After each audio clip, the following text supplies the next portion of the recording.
The house was too quiet. Not the peaceful kind of quiet that comes with bedtime stories and children drifting into sleep. This was a waiting kind of silence, tense, intentional. The type that pressed against your skin and reminded you something important was ending or about to begin. Kay Corleone stood near the edge of the hall, her hand resting lightly on the doorframe that separated her from her husband. The light from the study cast a warm golden glow across the floor, flickering gently as if it too was unsure of what came next. She could see the back of his head from where she stood. Michael sat behind Vito's desk, no longer his father's, no longer a shared legacy, but now something wholly his. The leather chair dwarfed him slightly, but he didn't seem small, not anymore. There was a new heaviness in how he carried himself, like a crown no one could see now rested between his shoulders. Kay's chest tightened. Not when he came back from Sicily, not when he stood beside the casket at his father's funeral, not when he held their son for the first time. She had never seen Michael like this. There was a stillness to him now, a terrifying stillness, not the indecision of a man unsure of himself, but the chilling calm of someone who had made a choice so final he no longer needed to move. He didn't even blink as Clemenza whispered something in his ear and left the room. She swallowed hard and stepped inside. "Michael," she asked gently. Her voice was soft, fragile, like a snowflake caught in midair before it could land. "Did you have Carlo killed?" He didn't flinch, didn't look away, didn't even tense at the name. Instead, he let the silence expand between them. He breathed in once, slow and even, then let the words fall from his lips, smooth, almost rehearsed. "Don't ask me about my business." It hit her harder than it should have, not because it was unexpected, but because of how effortlessly he said it, as though the man she married had practiced how to hurt her without raising his voice. She stood motionless for a moment, searching his face. His features hadn't changed much. Same sharp cheekbones, same deep-set eyes that once lit up when he spoke of law school, of a future far away from all this. But those eyes didn't shine anymore. They didn't flicker or soften or carry warmth. They were mirrors now, blank, reflecting only what others wanted to see. "Michael." She stepped closer, her breath caught. "This one time, let me ask you." He finally looked at her, really looked. And for a moment, just a flicker, something in his eyes cracked. Not guilt, not sorrow, almost pity. He gave the slightest nod, emotion so restrained it barely existed. "All right," he said. "This one time." She took in a breath, as though preparing to step off a cliff. "Did you?" There was no hesitation. Michael met her gaze with the quiet confidence of a man who'd buried 100 truths and learned to plant roses over the graves. "No." Just that. A single glacial word. Clean, surgical. It didn't sound defensive. It didn't sound cold. It sounded inevitable. Like a closing door or the click of a gun's safety snapping back into place. Kay felt something shift in her chest, something unfamiliar and terrible, because she wanted to believe him. She wanted the answer to be true so badly it made her knees weak. Michael had always been calm, even in the worst moments. But this was different. This wasn't calm. This was silence refined into strategy. This was the moment she understood that the man before her was not simply her husband. He was something more, something greater, and something far more dangerous. Behind her, the door creaked. Heavy footsteps entered the hallway. She turned just slightly and saw them. Clemenza, Rocco, Alneri. Suits, straight faces, no words. One of them leaned in and kissed Michael's hand. "Don Corleone." The name sounded like a verdict. Kay turned quickly and left the room. Her feet carried her through the hallway on instinct. Her breath shallow, her eyes wide but unfocused. The walls of the house felt taller now, colder, as though they belonged to someone else, as though they'd never been hers to begin with. Behind her, the office door shut with a soft, final thud, and Kay stood alone. She didn't cry. She didn't scream. But something broke. It was subtle, like the thread in a fine silk dress snapping just beneath the surface. Something inside her unspooled quietly, permanently. She realized that Michael, her Michael, the man who once vowed never to be part of this world, had not only become it, he had surpassed it. She wandered toward the nursery, her steps heavy. The quiet gurgle of their son's breathing calmed her for a moment. She stood at the edge of the crib, one hand on the frame, and watched the little boy twitch in his sleep. In his small, warm face, she could still see traces of Michael. Not this new Michael. The boyish one, the student, the dreamer who used to talk about constitutional law and abstract philosophy and laughing at old westerns. She had loved that boy with her whole heart. But that boy was dead now, and the man who stood in his place had just been crowned. Don Corleone. A chill passed through her, not from fear, but from awe. Because as much as she wanted to hate him, to scream, to accuse, there was something terrifyingly beautiful about what Michael had just done. He had seized control of a vast criminal empire, silenced every threat, avenged his family, and secured their future, all without lifting a gun. His father had used loyalty, his brothers used rage, Michael used silence. He didn't become the Godfather by force. He became it by absence, by being the only one left when the war was over. And yet, for all his calm, Kay knew something else. He had lied, not just to her, but to himself. Later that night, as the house fell into darkness and the guests trickled away, Kay sat on the edge of their bed, staring out the window. Michael came in, unbuttoning his collar, removing his cufflinks with practiced precision. He didn't speak. Neither did she. She didn't ask him to touch her. He didn't try. He slipped into bed, back to her, and turned off the lamp. The silence between them pulsed. Kay lay still, eyes open, mind racing. She knew now that her husband had become something mythic, something untouchable, and that terrified her. But what terrified her more was how much of her still admired him for it. Michael Corleone sat in the study, still as marble. Sunlight filtered through the blinds in clean, geometric slashes. It fell across the rich wood of the desk, the leather of his chair, the floor beneath his shoes polished to a mirror sheen. His fingers were laced together on the desktop, unmoving, as though the very idea of motion was beneath him. Everything around him was quiet. But don't ever take sides with anyone against the family again. To an outsider, But don't it ever would have take looked like sides with triumph. anyone against the family And for a again. time, it had You been. don't understand. The Corleone Empire was no longer a family business. It was an immaculate machine. No errant bullets in alleyways.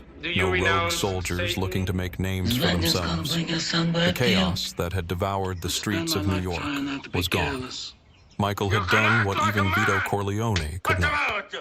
He made the violence invisible. He made it bureaucratic. The transformation hadn't come overnight. After Vito's death, the lie Michael had told Kay still echoed in his ears. But it was no longer a lie. It was policy, a necessity, something deeper than deception, a vision. He met with the heads of the 5 families, not to barter, but to predict. He signed treaties, then broke My them father's before no the ink different than any dried. other powerful man. He hired lawyers that even senators You're my older feared, brother, and and I accountants love who you. spoke in languages only governments understood. But I didn't know until He changed the it family's was face. What had once been Sonny olive oil all and along. gambling was now portfolios, influence personal. operations, tax It's havens, strictly business. lobbying networks. Enemies weren't shot anymore. They were audited, or indicted, or disappeared on paper so thoroughly their wives didn't know whether to mourn or wait. Even Tom Hagen had been impressed at first. Tom had always believed Michael to be the best of them, the one who might really legitimize things, the one who might finally fulfill Vito's dream of turning the family into something clean. And for a while, it seemed possible. But then came the late-night meetings, the whispered phone calls to D.C., spoken in code, the strange visitors with military posture and no surnames, the briefcases that never opened in public. The first envelope was labeled Eastern Bloc Banking Exposure, Internal Leverage. The second, Santino, Uncontained Asset.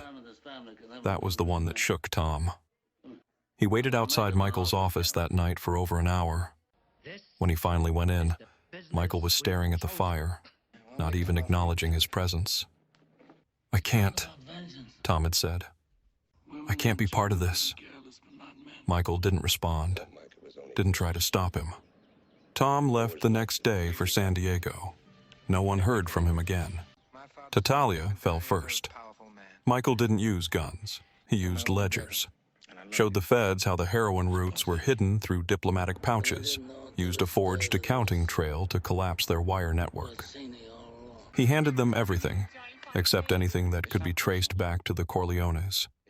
Then came Barzini. Michael met once with a senator from Delaware behind closed doors. The next week, federal prosecutors raided Barzini's real estate holdings. 42 indictments were handed out. His nephew flipped. Barzini died of natural causes the day before his first hearing. Michael didn't attend the funeral. He didn't even send flowers. He was busy rewriting the city. The silence within the family grew thicker with each passing month. Santino, Sonny, was a lion in a cage. He thought the war was still happening, thought they needed muscle, firepower, street control. He laughed at Michael's methods, called him a bureaucrat in a silk tie. "Your peace is a noose," he said once. "We're not kings, Mike. We're wolves. You can't file that away." Michael only responded with a quiet look. 1 week later, Sonny's car exploded just outside his mistress's apartment. The official report blamed a rival family. No one questioned it, except Fredo. Fredo, ever too loud, too eager, too vulnerable. He called Michael from Las Vegas. "I know, Mike. I know it wasn't them. You think I don't see it? It's all you now. Everything." Michael said nothing. "You want silence?" Come with me! Fredo You're still whispered. my brother! "You Fredo! got it." I mean, it's Luca Brasi sleeps with 3 the days fishes. later, Fredo's body was Senators and found in a presidents don't hotel have men bathtub, killed. wrists Johnny open, Fontaine will never get that pills, movie. a note with no handwriting. The last time Michael saw his father was the morning of Vito's funeral. The sun was bright and unwelcome. A priest read the rites. Relatives wept. Photographers stayed back, silent. Michael stood at the edge of the grave, dry-eyed, unmoving. In his coat pocket was the final affidavit. It contained a list of financial partners who had cooperated with the Corleone network from inside 3 major federal agencies. The names had been sanitized, the signatures forged, the timing impeccable. It was a deal. Immunity in writing. Vito Corleone was barely in the ground, and his son had erased the world he built. Michael signed the paper without blinking. After the ceremony, he stood alone, watching the grave fill. One handful of dirt, then another. The weight of each thud rang in his chest. A voice whispered in his head. It didn't belong to anyone alive. "You traded your soul for safety." Michael said nothing, because it was true. By the time he returned home that night, the estate felt different. It wasn't haunted. No, that would have required ghosts. It was sterile. Rooms once filled with warmth and chatter were now hollow, draped in silence. The nursery was empty. Kay had taken the children to her sister's. No letter. No goodbye. He didn't blame her. Michael had made his choices, and unlike his father, he didn't believe in second chances. At his desk, Michael read the latest federal bulletin. The commission was dissolved. Only 2 families remained. The rest had folded or fled. In a way, he'd done what no one thought possible. He'd killed the Mafia, not with bullets, with paperwork, with betrayal, with silence. And the world applauded. But inside the walls of his perfectly organized life, something had shifted. He began to notice things. A car parked on the street 2 days in a row. A man in a cafe who didn't order anything. The newspaper on his porch folded the wrong way. At first he told himself it was paranoia, that he was imagining it, that no one could trace him. But then came the letter. No return address, no handwriting. Inside, a photograph. Tom Hagen, older, alive. And below it, a single typed line. Some debts don't disappear. Michael burned the envelope in the sink. He said nothing. And yet, despite it all, part of him still believed in what he had done. Because in some terrible way, it had worked. The war was over. The blood had stopped. His children could live without looking over their shoulders. The name Corleone would fade into dust, a relic of another time. And that, he told himself, was worth the price, even if the price was everything. But at night, alone, Michael would wake drenched in sweat, the image of Vito's face hovering in the dark, the garden, the breeze, the whisper, "You could have been better." And every time, Michael answered the same way, "I was." But even he didn't believe it anymore. The house was a picture of perfection. Tucked away in a North Carolina suburb where nothing ever happened, the Francis home sat quietly on a manicured street with maple trees lining the sidewalks and little American flags fluttering from porches. The siding was fresh, the lawn immaculate. The mailbox bore their name, Francis M. Neighbors knew him as Michael, just Michael. He wore polos on Saturdays, khakis on weekdays, and a look of calm detachment that most mistook for modesty. He grilled steaks on Sundays. He helped old Mrs. Cranston with her trash bins. He coached flag football when his son asked. He never raised his voice, never drank more than a glass, never told stories about his past, because there were none, not officially. Michael Francis had no record, no prior addresses that raised alarms. His Social Security file began in 1979. A quiet life began shortly after. Just one more man starting over after things fell apart up north. And for 20 years, that lie held. But every morning at 5:43 a.m., it unraveled inside him. The scream came first, always the same, always sharp, always from a place too deep for reason to reach. His wife, Claire, had stopped asking. Years ago, the first time she heard it, she'd come running. Found him sitting upright in bed, drenched in sweat, eyes wide, gasping like he'd been underwater. She'd shaken him, pleaded, whispered his name.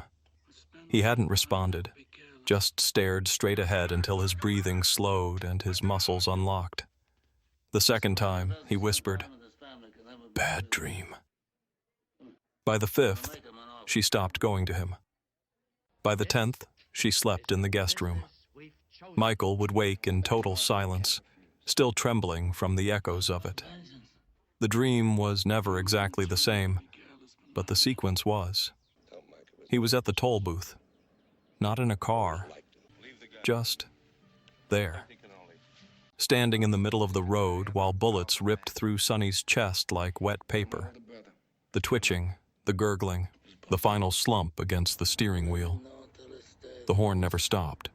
Then, water. Still, black water. Fredo's hand reached out, slipping under. Then Tom, his glasses resting in a wide, crimson pool on white marble that had no corners, no walls. A courtroom? A church? A vault? And finally, his father. Vito Corleone stood in the tomato garden, lips pressed in a line. He didn't move. He didn't speak. He only stared. And every time, Michael wanted to scream, "I did it for peace. For them. For you." But Vito never responded. He simply watched. And Michael woke, screaming. After that, the routine began. He would wash his face, brush his teeth, and stand for a full minute in front of the bathroom mirror, gripping the sink like it might float away if he let go. His eyes were bloodshot, his skin thin, his hands veined and shaking.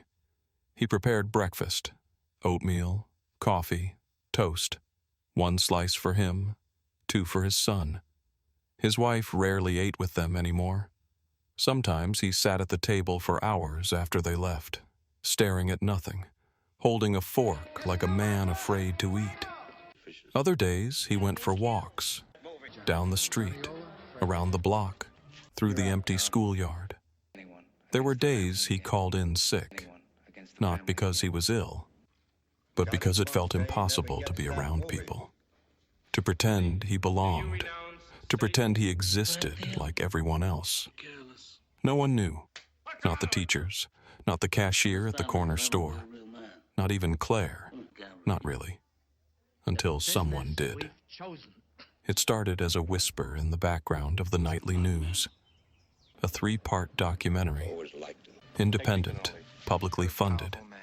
One of those niche exposés that usually drifted into obscurity after a few thousand views. Except this one didn't. It was called The Quiet Fall of the Mafia. Michael saw the first trailer by accident, a muted clip on a library computer while searching for a printer manual. The thumbnail was innocuous enough, a dusty photo of a New York street in the 1970s. But the moment the first name appeared, Tartaglia, But don't ever take sides with anyone. He clicked away, against the family stood again. up, went home But early. don't ever take sides But with it anyone found him again, against the family again. on YouTube, autoplayed after a sports recap. Johnny On the radio, never gets that mentioned in a movie. throwaway joke. Even in the grocery line. Hey, Mike, you seen that Mafia doc? Crazy stuff. Makes you wonder who really pulled the strings, huh? Michael forced a smile. No, I haven't. Sounds wild. By the second week, it had gone viral. Reddit threads exploded with speculation. Users cross-referenced old trial records with classified informant codes from the church committee. I'll make him an offer he can't refuse. AI-enhanced scans of court exhibits. Voice samples matched to sealed depositions. Algorithms dug deeper than anyone intended. What began as a tribute to the government's Mafia takedown had become something else. No different than any other A search powerful for the man. ghost behind it all. You're my older And brother. then the final And I love episode you. aired. Michael was sitting on the couch. The The house was dark. His wife and son had gone to bed. He wasn't sure why he was watching. Some part of him It's not needed to personal. see it, to know what they strictly knew. business. The host's voice was calm, almost reverent.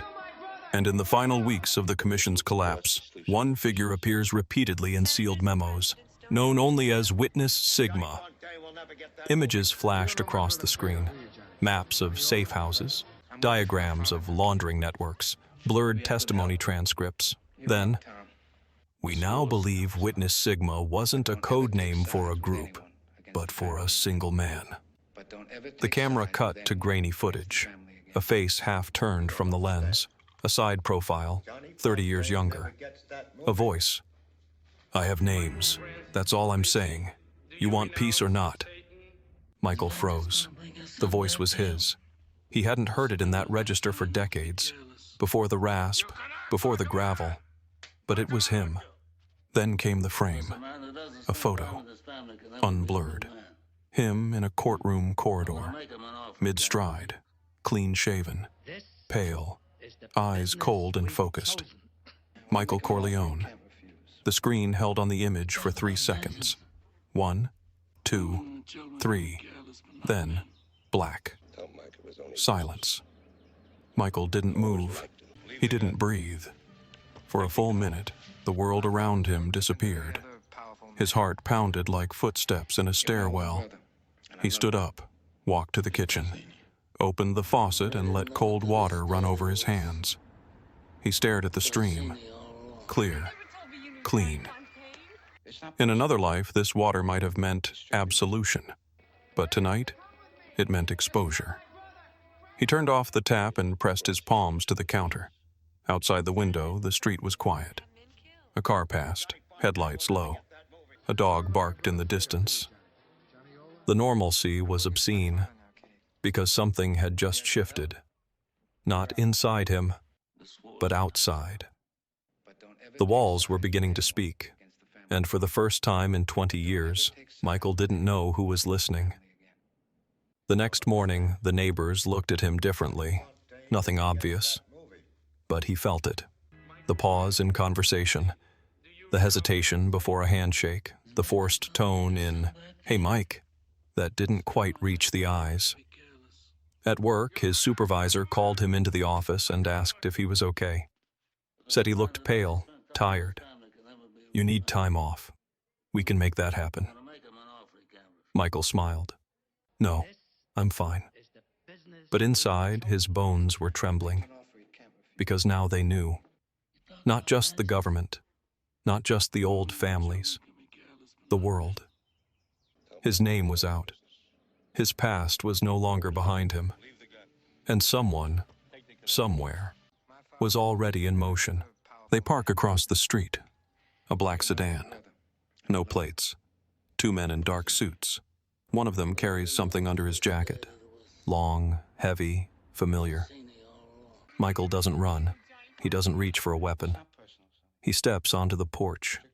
His wife calls after him, but he lifts one hand gently. "Stay inside." The men cross the yard slowly, professionally. They stop 5 feet from him. Their faces are blank. Government? Old vendetta? He doesn't ask. "I've been waiting," he says. No anger, no fear, no hope. Just the voice of a man who finally ran out of time. "I was wondering when you'd come." One of them nods. Then a shot. A clean, practiced shot. The screen inside still plays football highlights. Bacon sizzles in a pan. His wife screams from the hallway. Michael Francis Corleone lies on the steps, eyes open, silent. The camera freezes, then fades to black. End.